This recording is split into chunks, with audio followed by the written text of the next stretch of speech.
கிறிஸ்துவுக்குள் அன்பான தேவனுடைய பிள்ளைகளே, நமது ஆண்டவராகிய இயேசு கிறிஸ்துவின் அன்பின் நாமத்தில் உங்களை வாழ்த்தி ஆசீர்வதிக்கிறேன். நீங்கள் சுகமாயிருப்பீர்களாக. உங்கள் இருதயம் விரும்புகிறதிலும் அதிகமாய் கர்த்தர் உங்களுக்கு நன்மை செய்து உங்களை ஆசீர்வதிப்பாராக. இந்த ஆசீர்வதிக்கப்பட்ட காலை நேரத்திலும் நம்முடைய தியானத்திற்கு ஆதாரமாக சங்கீதங்களின் புஸ்தகம் 119 சங்கீதம் 12 வசனத்தை பாருங்கள். கர்த்தாவே, நீர் ஸ்தோத்தரிக்கப்பட்டவர், உம்முடைய பிரமாணங்களை எனக்கு போதியும். இங்கே சங்கீதக்காரன் தேவ சமூகத்தில் சொல்லுகிற நல்ல வார்த்தைகளை கவனித்து பாருங்கள். ஆண்டவரை பார்த்து சொல்லுகிறான், தகப்பனே, நீர் துதிக்கு பாத்திரராயிருக்கிறீர், நீர் ஸ்தோத்தரிக்கப்பட்டவர் என்று சொல்லிவிட்டு உம்முடைய பிரமாணங்களை எனக்கு போதியும் ஆண்டவரே என்று கேட்கிறான். உண்மையாகவே தேவனுடைய பிள்ளைகளே, கர்த்தருடைய பெரிதான கிருபையினால் 27 ஆண்டுகள் ஊழியத்தின் பாதையில் இருக்கிறேன். நான் பல கிராமங்களுக்குள், சபைகளுக்குள், பல குடும்பங்களுக்குள் ஊழியத்தின் நிமித்தமாய் கடந்து செல்கிறேன். அப்பொழுது நான் சந்திக்கிற மனிதர்களிடத்தில் எல்லாம், இன்றைக்கு வேதம் வாசித்தீர்களா? எத்தனை அதிகாரம் வேதத்தை வாசித்தீர்கள்? எப்படி வேதத்தை தியானித்தீர்கள் என்று கேட்பதுண்டு.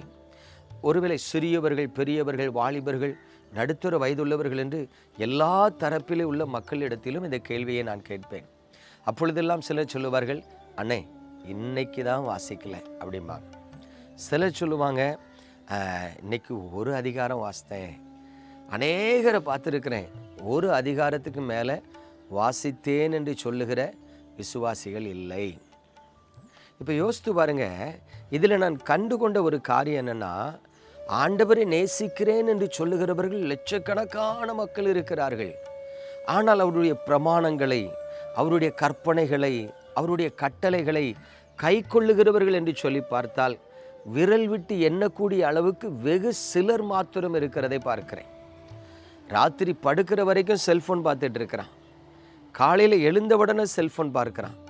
இப்படி தான் வாழ்ந்து கொண்டு இருக்கிறார்களே ஒழிய, கர்த்தருடைய வேதத்தில் பிரியமாக இருக்க வேண்டும், இந்த வேதத்தை நேசிக்க வேண்டும், இந்த வேதத்தை தியானிக்க வேண்டும், இந்த வேத வசனம் சொல்லுகிற ஒருவேளை நல்ல கட்டளைகளின்படி நமது வாழ்க்கையை அமைத்து கொள்ள வேண்டும் என்று எண்ணுகிற கிறிஸ்தவர்கள் இல்லை. எனக்கு அன்பானவர்களே, நாம் ஆசீர்வாதமாக இருக்கணும்னு நினைக்கிறோம், சுகமாக இருக்கணும்னு நினைக்கிறோம், நமக்கு இந்த பூமியில் ஒரு தீங்கும் வரக்கூடாதுன்னு நினைக்கிறோம், நாம் விரும்புகிறதெல்லாம் கர்த்தர் தரணும்னு ஆசைப்படுறோம். ஆனால் அவருடைய வேதத்தை முக்கியத்துவப்படுத்தாமலே வாழ்ந்துட்டு இருக்கிறோம். யோசித்து பாருங்க, வேதம் சொல்லுது, கர்த்தருடைய வேதத்தை நேசிக்கிறவர்களுக்கு மிகுந்த சமாதானம் உண்டு, அவர்களுக்கு இடரல் இல்லை.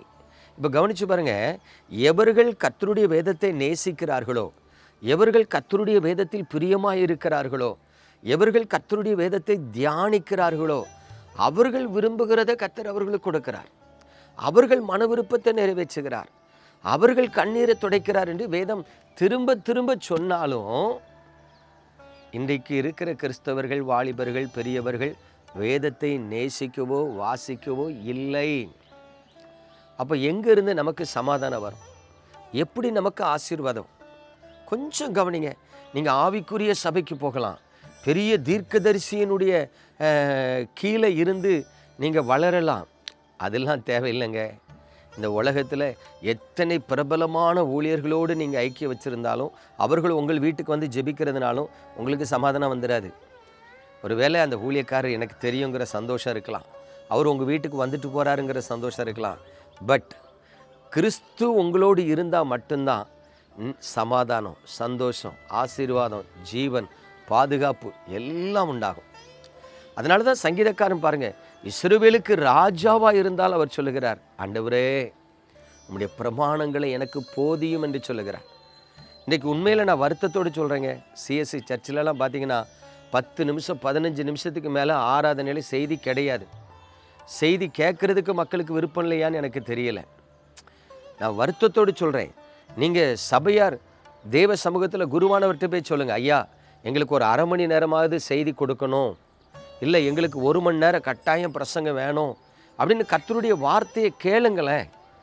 கர்த்தருடைய வார்த்தையை கேட்கும் பொழுதே விடுதலை கிடைக்கும்.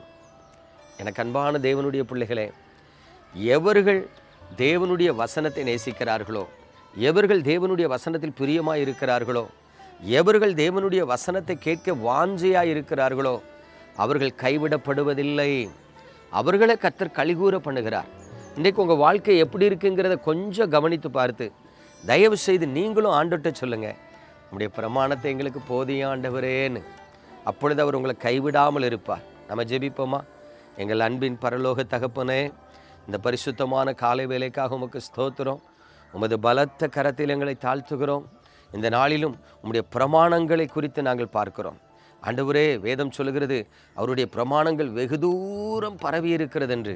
ஆனால் இன்றைக்கு சபைக்குள் இருக்கிற தேவ பிள்ளைகளுக்குள் கர்த்தருடைய பிரமாணம் என்னவென்று தெரியாமல் வாழ்ந்து கொண்டிருக்கிறார்கள். ஆண்டவரே, இரக்கமாயிரும். ஆண்டவரே, கிருபையாயிரும். ஆண்டவரே, உமது பிள்ளைகளுக்கு உமது பிரமாணங்களை போதித்து அவர்கள் நடக்க வேண்டிய வழியில் அவர்களை நடத்தும். இயேசு கிறிஸ்துவின் அன்பின் நாமத்தில் ஜெபிக்கிறேன் நல்ல பிதாவே, ஆமென்.